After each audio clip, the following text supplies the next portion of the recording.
guys, Ray coming to you from the PDC Fitness Center. Hope you guys are having a good summer. I know there's been a lot of rain. Reason I'm coming to you guys today, I know we like to be outside if it's not raining, doing a lot of physical activity, whether it's hiking, biking, running, golf, tennis, whatever it may be. We got to take care of our bodies so we can do those things.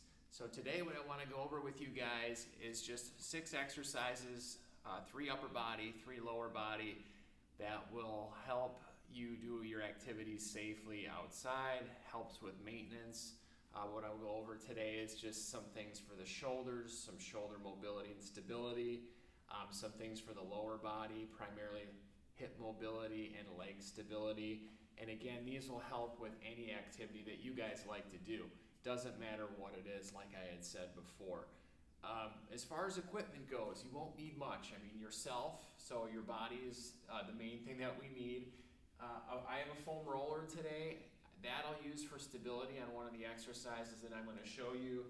And then a kettlebell or a dumbbell, either one is fine for what we're going to use today. And then that's really going to be it. If you wanted to have a mat, if you wanted to do some of these exercises like in a kneeling or half kneeling position, that's certainly an option for you.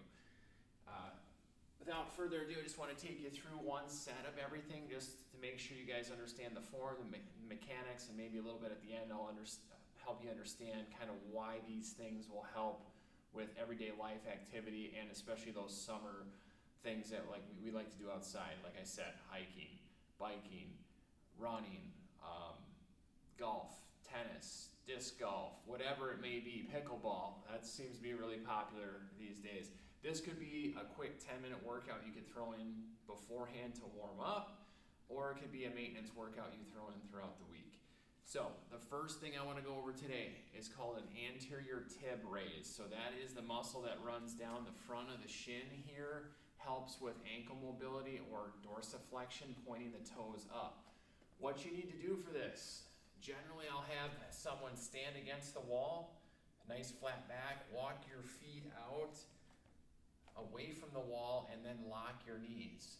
Once your knees are locked, I'm going to point my toes up as high as I can and then back down towards the floor. I want to keep my knees locked on this so that anterior tibialis muscle is doing most of the work. Here you're going to do 15 to 20 reps. It doesn't seem like much, but it'll start burning around 10, 11, 12. You'd be surprised on how much you'd start to feel this. Just going to show you quickly from the side. Obviously, I'm not going to be standing against the wall, but if my knees were locked and I just point my toes up, not getting very high there, it's a lot easier if I lean back against something and I can just focus on that ankle movement. If you are having trouble with this, stagger your stance and just do 1 foot at a time. This is going to be a little bit easier. If I do single leg while I have support from my other leg, either way is fine, but what you want to shoot for is 15 to 20.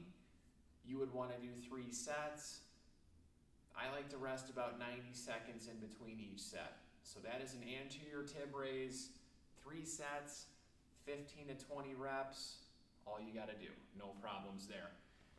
The next one we're going to do is called a hip airplane. I'm going to give you guys a side view for this. I like to do this for a lot of the clients I work with on a lower body day to help them warm up, work on hip mobility, also on single leg stability. So it kind of hits both things.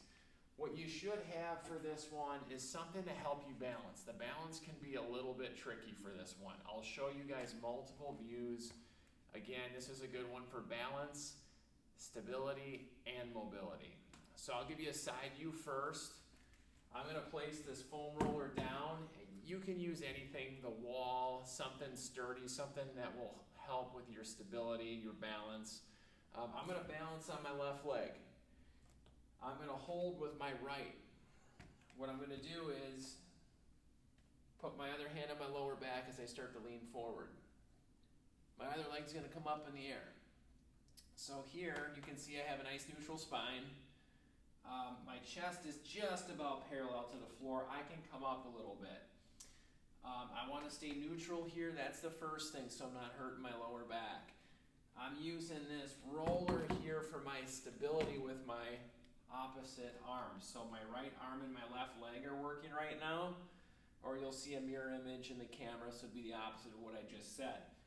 What I'm going to do is I'm going to turn my torso and my hips towards the wall and then back towards the floor. I'm going to just do 5 reps here. I'm trying to keep that back leg extended up. I'm only using the roller just enough to keep my balance. I'm not solely relying on it, and then I'm just going to stand up. I would do 5 reps. I just want to show you guys a different perspective there. So I'm just going to face the camera here. I'm going to look straight down. Same thing. I'm going to turn, and then I'm going to square up to the floor. What I like to think of on this one, I'm like the rotisserie chicken on the little prong that's spinning. So if that's passing through me, I'm just turning and rotating on it.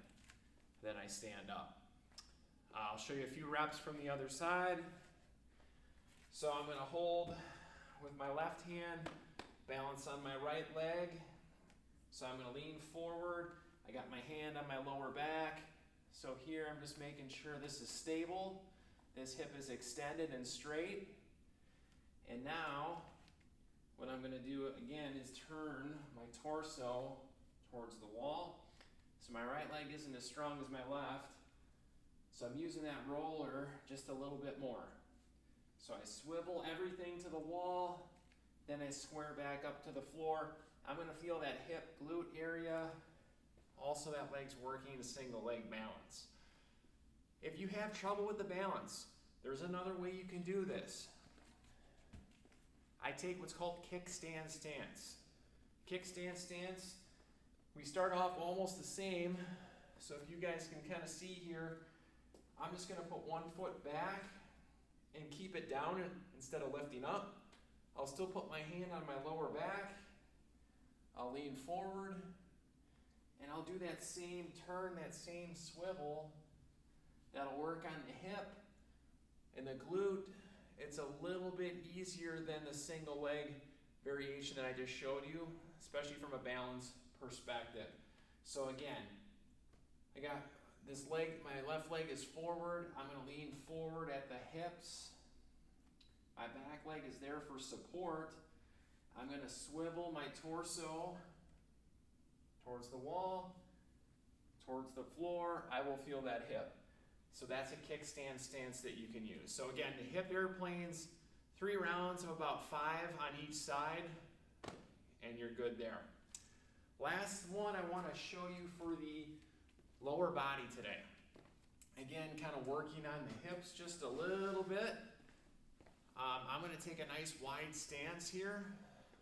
I want to make sure this is comfortable for me. I'm not straining or overstretching here, but I want to try to get outside my hips. And some people will call these groiners because we're going to kind of work on the groin, the adductor muscles, and opening up the hips. If you want to call it a side lunge, that's fine. We'll just call it a side lunge today. A lunge would imply a stepping sequence normally, but for today, that's fine. What I want to do from here, I just want to lean towards one side. Put my hands on my quad. The depth is up to you. You got to do what's comfortable for you. You're going to feel the quad. We're getting into the hip. And then I'm going to shift my weight back to center. Then I'm going to go down into the other side and come back to center. We want to do 5 on each side. So let's just go through it here. There's 2. Here's 3. Here's 4. And number 5. So again, take a stance that's comfortable. I mean, you can go as deep as you want as long as it's not bothering the knee, the hip, the ankle. I mean, you can go way down here. If you have support or something to hold out in front, you can definitely get more depth. Again, that's up to you. And you will feel those quads. You'll feel a stretch through the groin and the adductor muscles. It's a great one. So 5 on each side for that side lunge or groiner exercise. So that's everything for the lower body. Let's move into the upper body. We'll start with the shoulders here. Shoulder mobility. So this would be where you grab your equipment, your kettlebell or a dumbbell. What I'm going to do is just grab the base here. What I want to do is just lift up over my head and then go behind it with my elbows facing the ceiling. What I'm going to do here, just moving at my shoulders and my elbows, is circle my head. I'm shaving my head here, close haircut. And I'm just going clockwise for 10 reps and counterclockwise for 10 reps. The bigger the loop, as you can see, I'm increasing the size of the loop, going in front of my chest, reaching back a little further behind the head, the better it's going to be. But again, start small. And now I'm going to reverse the movement. This can be done with a dumbbell. Just make sure you don't knock yourself in the head. I want to give you guys just a quick side view here. So as I'm reaching, I'm trying not to compensate. I'm not moving my torso, moving my head, doing the limbo. I'm trying to stay stable and make my shoulders and elbows do all the movement. It'll help open up that upper back and thoracic spine too. And there you have it. So that's a kettlebell or dumbbell around the world. 10 each way for 20 total reps.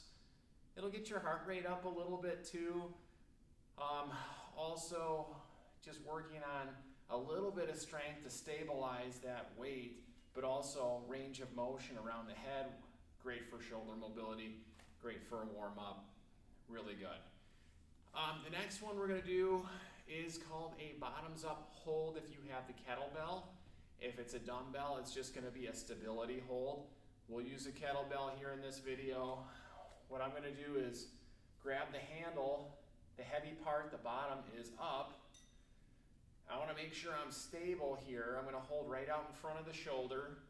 Once I'm stable, I'll keep this hand ready just in case I start to lose it, then I can grab it right away. I'm not gonna just try to save it. What you wanna do is brace with your core. That means if someone was gonna hit you in the stomach, draw the abs in, create tension. Shoulders, both of them are pulling down and back. Elbow we're gonna lift up just below shoulder level and be slightly out to the side. Should almost look at like it's 90 degrees. I'm pulling my shoulders down and back, and I wanna hold this and stay stable and be pain-free. I'm looking at trying to hold for 20 to 30 seconds. I'm just about at 20 there. I'm gonna bring it down nice and easy. Just relax. And then we'll go to the other side. This is a great shoulder strength and stability exercise. Creating stability in the shoulder, making sure we don't have any pain. Anyone who's ever worked out with me before, this is a staple in the warm-up. And sometimes this is part of the regular workout as well. So I'm gonna hit that other side, same thing. Again, I'm slightly out to the side, almost at 90 degrees at that elbow joint. Abs are drawn in, shoulders are down and back, and I'm looking at holding 20 to 30 seconds. Just about there. Keep that core tight. We want to brace. It's not just your arm and upper body working, it's everything in the upper body and the core. And I'm going to bring it down. So that is a bottoms up kettlebell hold. Really good exercise to warm up the shoulders, the upper back, creating stability in the shoulder, getting you ready for any type of activity that you're gonna do. So, last thing I wanna do, you're not gonna need the kettlebell, but what we wanna do is, it's called a Y handcuff.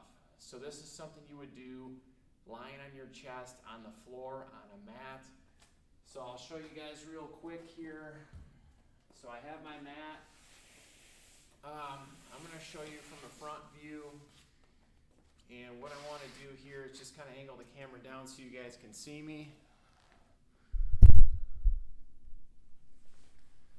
So for this one, if you don't have a mat, laying on the floor is fine. But again, this is a good shoulder stability and mobility exercise. So I lay down on my stomach here. I'm just gonna reach out in front. So my legs can come down flat. So if my arms go out in front, I wanna be in a Y position. So again, for this Y position, if I was gonna show you, I'm out here. So about 45 degrees, I'm not straight up, I'm not directly out to the side. So again, I'm just gonna lie down here, give you guys a different perspective. So what I do is I'm out in that Y position. My chest comes up, my arms come up.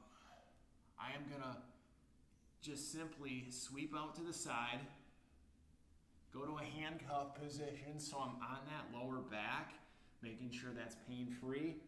I'm gonna relax my chest, and then next I wing my elbows out to the side, lift my chest, and I'm gonna go out to the front and relax everything again. I'll give you guys a side perspective on that. So again, for this Y position, I'm gonna go chest up, arms up. That's my Y position. I'm gonna sweep slowly to the lower back in that handcuff position, overlapping the hands on that lower back. I'm gonna relax my chest and my shoulders.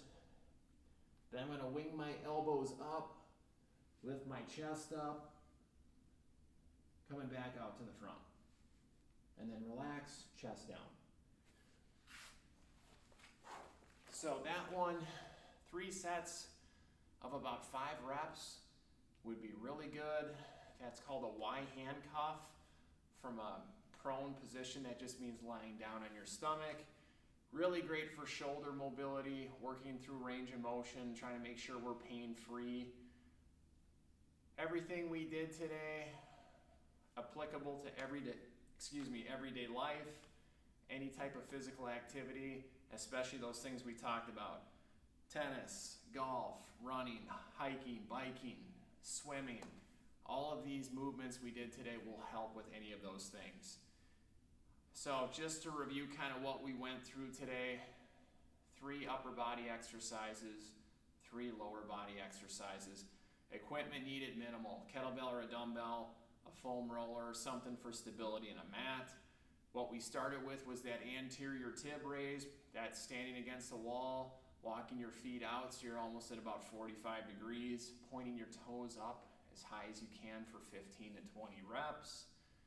After that, we went into those hip airplanes. That's that single leg exercise where we get our chest parallel to the floor and we're swiveling back and forth, working on hip mobility and single leg balance.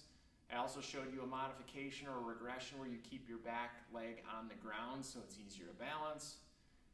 Then we went into the side lunge or groiners to work on the hips, quad strength, loosening up the groin and adductor muscles. We did 5 on each side there. You'd also do 5 on each leg for the hip airplanes. We finished up with the upper body. We went kettlebell or dumbbell around the worlds, 10 clockwise, 10 counterclockwise. Then we went into the kettlebell bottoms up press, our hold, where we're just holding out in front, 20 to 30 seconds on each side for 3 sets. Finished with the Y handcuffs where you're lying on your stomach, going out at 45 degrees with your thumbs up, sweeping to that low back, lifting the chest up, then lowering the chest down and going back to that start position. So in the video, I'll leave the description of the exercises, the amount of sets, the amount of reps. If you are interested in more, reach out to the HD Fitness Trainer email address, or you can reach out to myself. I'm Raymond Hearn at harleydavidson.com. We'll take care of you guys. We'll help you guys with your workouts, whether it be for outdoor activity or just anything you're looking for. Whatever your goals, your needs are, we can help you out. If you want to come in for a fitness assessment or do it virtually over Teams, we can do that for you guys. We're here to help out. So hope you like the video. Hope it helps with you guys. If you have any questions, please feel free to reach out. Have a good day.